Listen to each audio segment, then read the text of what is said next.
thirsty, partner? Hello and welcome back to the Thirsty Foreman channel. Thank you for tuning in. So if you're liking the videos, please like and subscribe. Just lets me know whether you're enjoying the videos, and hopefully it will help the algorithm in time. So I am outside the pub called Dhaba 59. So Dhaba 59. So I did originally think this was called Dhaba 69, so for some fruity reasons, but no, it is called Dhaba 59. So a little bit of history behind the pub. So it originally used to be called the Royal Oak Pub, but before being then renamed in the 70s, I believe, to being called the Bent Brief. But now, since 2020, it's now been called Dhaba 59. The reasons for being called Dhaba 59 are as follows. 59 is simply the number of the street it's on, so 59 Lodge Road in Southampton. I'll be pinning that exact address in the description, so check that below. And the reason it's called Dhaba, the word Dhaba in India is originally meaning cafe or roadside street Indian food. And that's what this place is specialised in. It's a pub that now specialises in street Indian food. So we're going to go in there, check it out, and I'm going to let you know what it's like.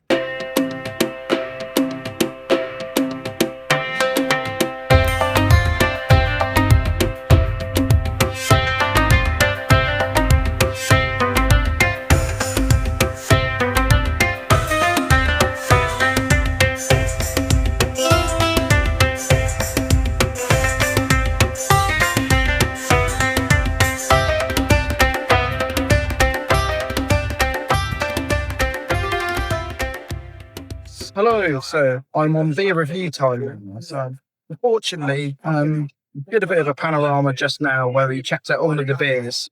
I really wanted to try their own special Dhaba 59 beer, but none of that went off. No Guinness even on offer to try as well. So it's only the Moretti, so I'm afraid that we're going to be trying for it.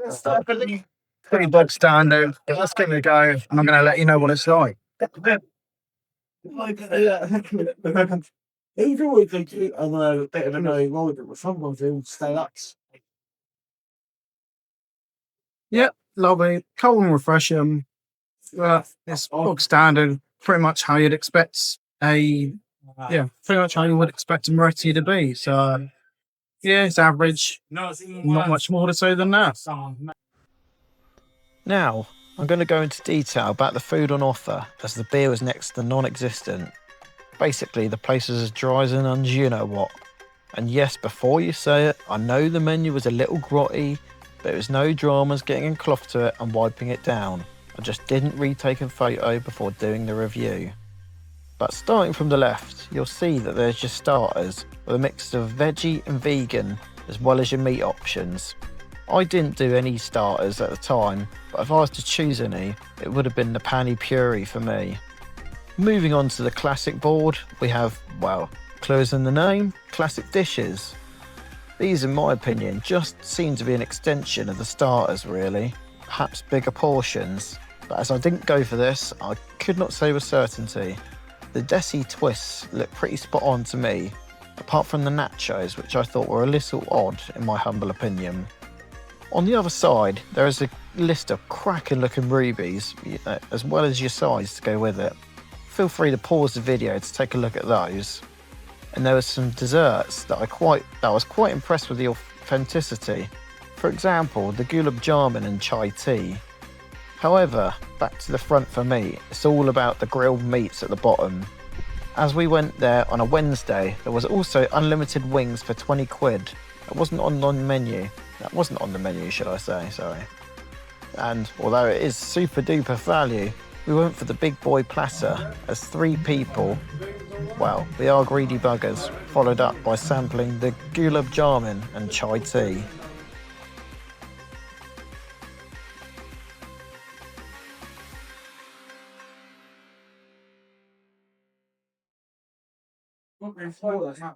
Right, so now it's giving you a bit of a tour of the food. I'm going to try it now. Starting with a bit of the chicken, a bit of the chicken tikka. I'm going to give you a bit of a rating on the food. Yeah,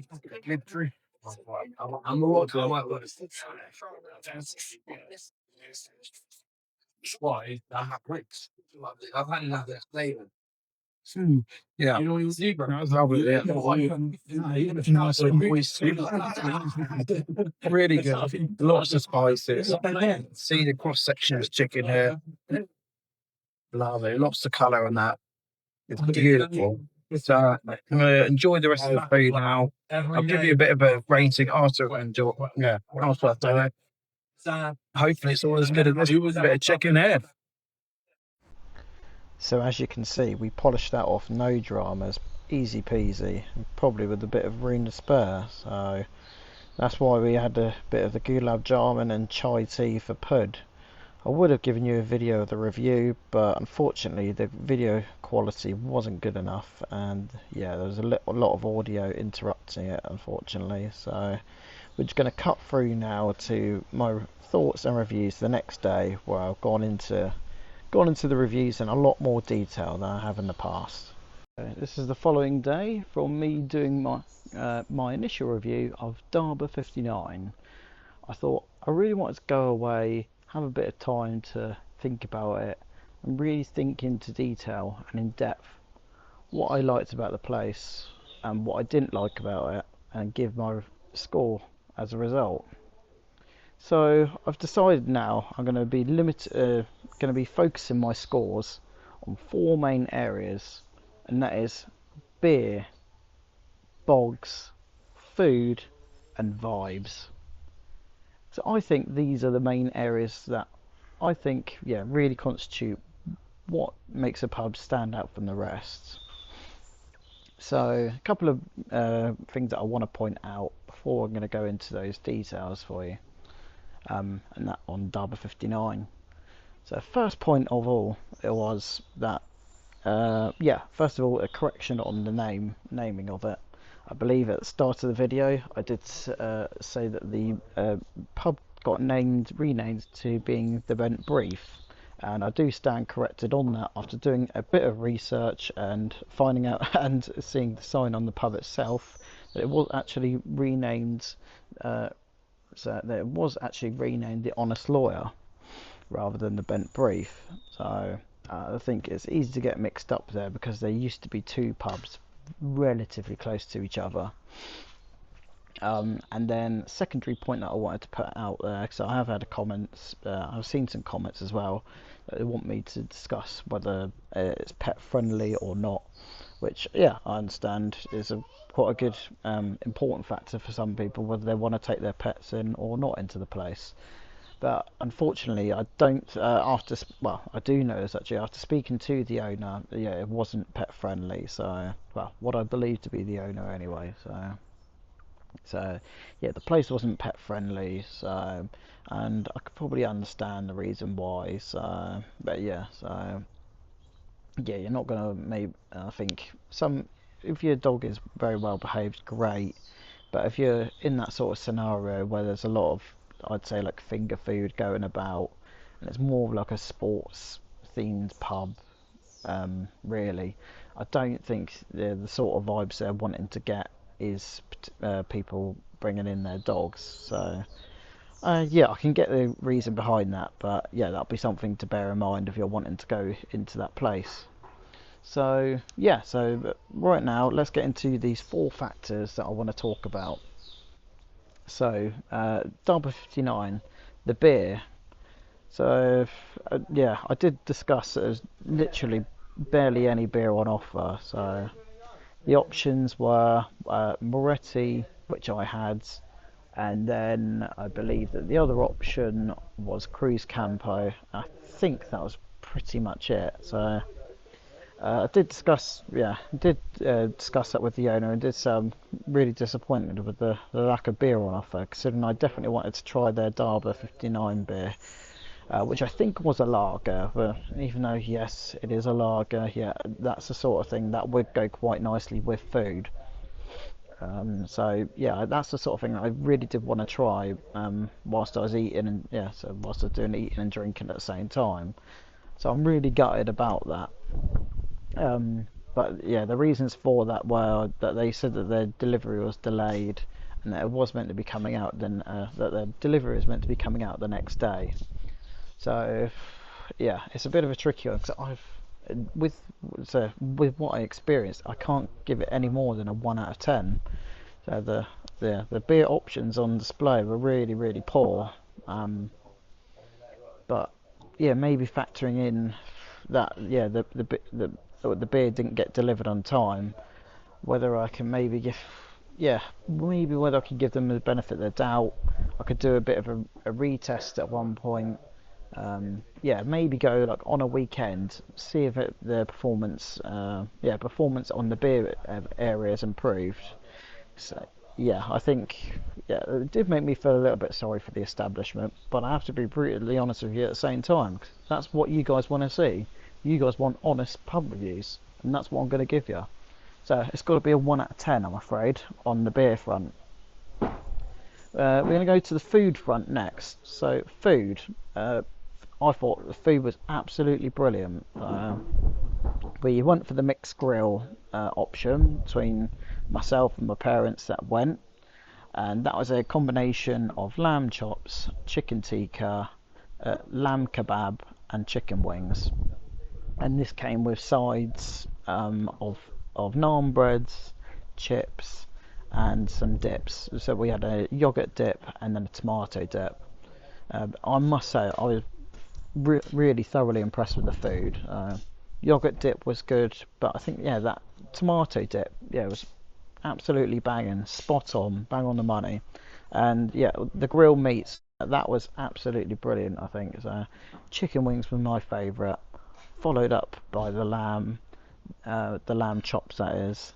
Then it was followed by the chicken tikka, and then followed up by the lamb kebab. And I was really thoroughly impressed with the food. So that's what just made me a little bit gutted about the place, because I thought the food absolutely smashed it out of the park compared to the drinks or the beer. And then as you saw as well, I did follow that up with a chai tea, and that was absolutely lovely. That's spot on, really, really nice. I thought it was quite authentic compared to my time in India, as some of my closer friends may know about. So if I'm going to give the score out of 10 for the food, I'm going to have to put it as a 9. Absolutely spot on. Yeah, lovely. No complaints from me about the food at all. We're moving on then to the loos. The loos, give it a 5 out of 10. Nothing extraordinary. Not the Ritz in there, but at the same time, it's not exactly London Dungeon in there either. It does what it says in the tin. Use the loo, get in, get out, and then get back to what you're doing. So 5 out of 10 on that front on the loos. And then we're moving on to the vibes. The vibe score. So the vibes, I generally quite like the vibes. It was a nice, chilled, relaxing atmosphere. So there's a group of lads behind me, all on the food, all on the beers, looking like they're enjoying themselves, watching the football at the same time. Because it is a sports bar or a sports venue. So it's really good and ideal if you want to watch a bit of football. I think that is a really, really nice spot, and definitely one to consider if that's kind of the reason that you go to the pub for. And as well as that, I did also enjoy maybe it's a little bit corny, a little bit cheesy, saying that, like, the surroundings or what the decorations or interior, but I do quite like that. If it is a bit of a shithole in there, then, and it looks like it's neglected and not well looked after in that area, then that's going to make me give really the first impressions. That's going to make me really not rate it well at all, and maybe want to turn out of the pub and walk out altogether. But on that front, the interior was really, really nice. As you could see earlier, it was a nice, good, panoramic, colourful background with all sorts of different bright, yeah, all sorts of different bright paints and colours, and decorations that you'd associate with India, being an Indian themed pub. And then as well as that, having other ornaments such as having the tiffins around. I'm not sure if the panoramic picked that up, but hopefully it did, because there was some tiffins, which is, if you're not aware of tiffins, that is essentially like an Indian style lunchbox, or a way to pack lunch, where you have your various different tins and pots on top of each other. So yeah, when I look at that all together, and the place, yeah, the place was clean generally as well, and that also helps to give a good vibe that the people in there do generally care about the place, and they haven't just let it go to wreck and ruin. So yeah, if you forgive me, because I have written these bits of notes on a bit of paper, but so altogether on the vibe, I'm going to give it a 7 out of 10.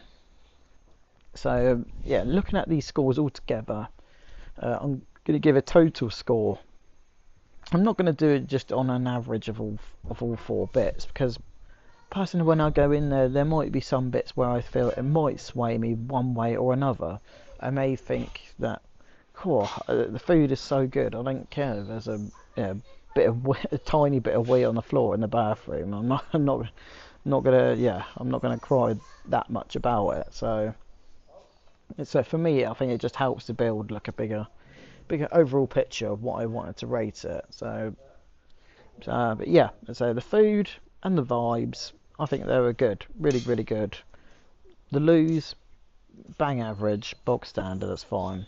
The drinks is really, really disappointing. I'm sad, really sad that I couldn't get a proper taste of the beers on offer, and that's another reason why I didn't see off my pint in one go anyway. So if I'm in a good mood and I'm really liking and rating the beer, I will see that off, yeah. So I won't do that every time, but yeah, I'll try and do that a few times for my audience. So, but yes, I think altogether I'd give the place a 6 out of 10, I'm afraid. So, which does put it below the Unity Brewery. And it does also put it below the Butcher's Hook as well, which I did on my first video. So, and that's a bit unfortunate, because I really could see this being a lot. I really could see it being a lot better and scoring a lot higher if that beer was in place like it should have been.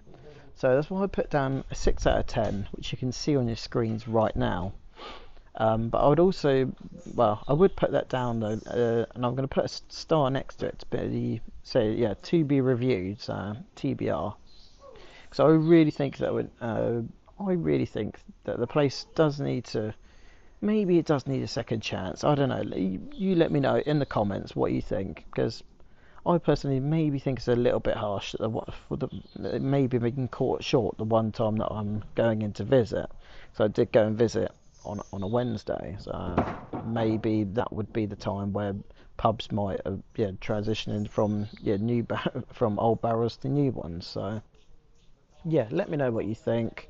I would do that. Yeah, it would be in the distant future I'd do that. Obviously I'm not going to do that straight away for my next video. So obviously you want to see new, fresh, brand new content, so which is completely understandable. But yes, I think I personally, I have to be honest with you guys, I can't rate it too high, but I do feel like it maybe has been a bit unlucky and has been a little bit hard done by. So, but yeah, that effectively wraps up today's video. Let me know what you thought of the video. Let me know whether you enjoy this format or the style that I'm doing it in, whether you think I'm waffling too much, or whether you think the opposite, or not adding enough detail. Some people have said one way or the other, but yeah, I'm really really hoping to get your feedback on that. So yeah, I think one more thing as well. I'm going to be looking at. I want to be possibly looking into doing maybe minute reviews or like quick reviews that I'm going to be putting into my Instagram and my TikTok. So I do understand that my TikTok is empty at the minute, and my Instagram is also empty, apart from the fact that the fact of letting you guys know that I posted to my YouTube. So I wanted the YouTube to be to predominantly be focused on long form content, but my YouTube but also my Instagram and TikTok to be more focused on live. So not maybe live, but on the short form content. So 'cause I will want to definitely do lives with you guys at some point. But whether I do that on YouTube, whether I do that on Instagram, whether I do that on TikTok, I'm still trying to figure out the best ways of how to do bits so far. But yeah, that's definitely the aim at the minute. Let me know what you think. Like and subscribe to the video, and until next time, I'm the Thirsty Foreman. It's over and out.